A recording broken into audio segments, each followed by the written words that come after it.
Assalamualaikum warahmatullahi wabarakatuh. Hamdan wa syukran lillah, salatan wa salaman ala rasulillahi, amma ba'du.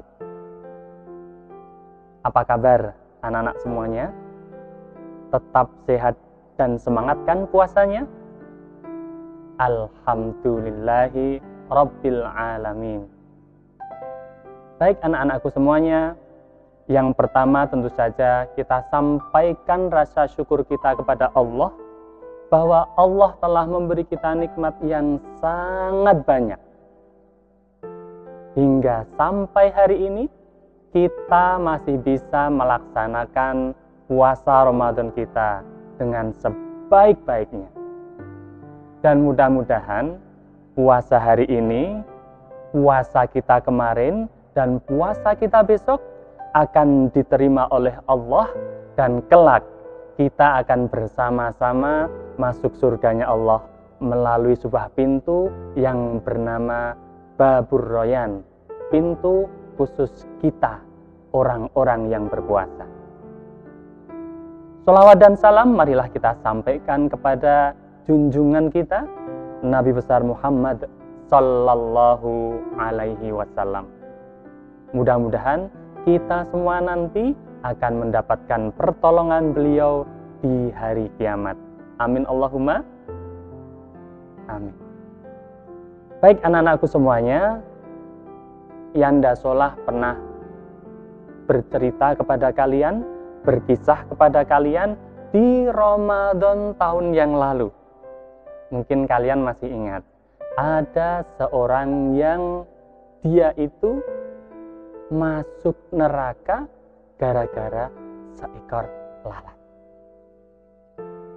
Baik anak-anakku semuanya, hari ini Yanda Solah akan kembali menyampaikan sedikit kisah, yang kisah ini sangat penting untuk kita ambil manfaatnya, kita ambil pelajarannya. Apa itu? Simak baik-baik ya. Anak-anakku semuanya, dikisahkan dulu di zaman Bani Israel ada seorang abid, seorang ahli ibadah,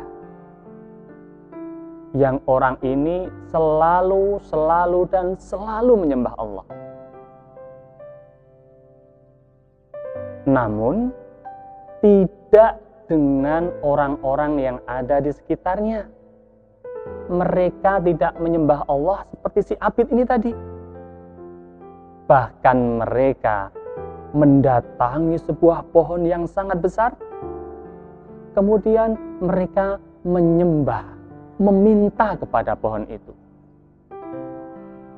Karena si abid ini tahu, ahli ibadah ini tahu bahwa yang orang-orang itu lakukan adalah hal yang tidak benar, tidak menyembah Allah, maka si abid ini kemudian marah dan akan menebang pohon besar yang orang-orang sembah itu. Disiapkanlah sebuah kapak yang sangat tajam. Kemudian niatnya karena Allah semata, si abid ini, ahli ibadah ini berjalan dengan tegas, dengan marah mendatangi pohon itu untuk ditebang. Anak-anakku semuanya, tentu saja setan tidak akan pernah rela, tidak akan pernah ridho jika ada orang-orang yang akan berbuat kebaikan. Sama dengan si abid ini. Ketika si abid ini hendak menebang pohon tempat orang-orang melakukan kesyirikan, menyembah kepada selain Allah, maka setan ini pun menjelma sebagai seorang tua. Ketika si abid ini datang membawa kapak, maka kemudian setan menghadangnya dan bertanya kepada laki-laki ini,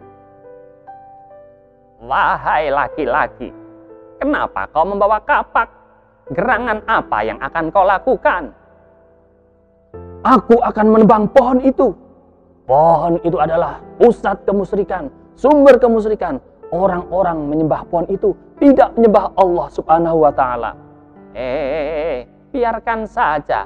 Toh mereka menyembah pohon tidak merugikanmu. Tidak bisa. Pohon itu harus kutebang. Akan kuhancurkan pohon itu. Kalau kamu akan menebang pohon itu, kamu harus mengalahkan aku dulu. Karena akulah penjaga pohon itu. Maka kemudian anak-anak, abid ahli ibadah pembawa kapak yang akan menebang pohon karena marah karena Allah tidak disembah ini, kemudian berkelahi dengan seorang tua, yaitu setan yang menyamar sebagai laki-laki tadi. Walhasil, singkat cerita, karena dia berjuang karena Allah, maka Allah memberinya kemenangan. Orang laki-laki tua tadi, setan yang menjelma sebagai laki-laki tua tadi, berhasil dikalahkan. Tapi akhirnya setan mengajukan penawaran. Jangan dulu kau tebang pohon itu. Aku akan memberikan kepadamu sebuah penawaran menarik. Apa yang akan kau tawarkan? Aku harus menebang pohon itu. Aku tidak butuh tawaran yang lain. Seandainya kau tidak jadi menebang pohon itu, aku akan memberimu 1 buah koin emas setiap pagi di balik bantal tempat kamu tidur. 1 koin emas? Iya. Tidak bohong? Tidak. Kalau bohong, awas, aku akan mendatangimu lagi. Iya, buktikan saja besok pagi. Singkat cerita, anak-anakku semuanya, lelaki ahli ibadah yang awalnya ingin menghancurkan menebang pohon itu karena Allah semata, pulang kembali ke rumahnya. Dia berharap besok pagi di bawah bantalnya ada koin emas yang dijanjikan oleh laki-laki yang tak lain adalah setan yang menjelma sebagai manusia.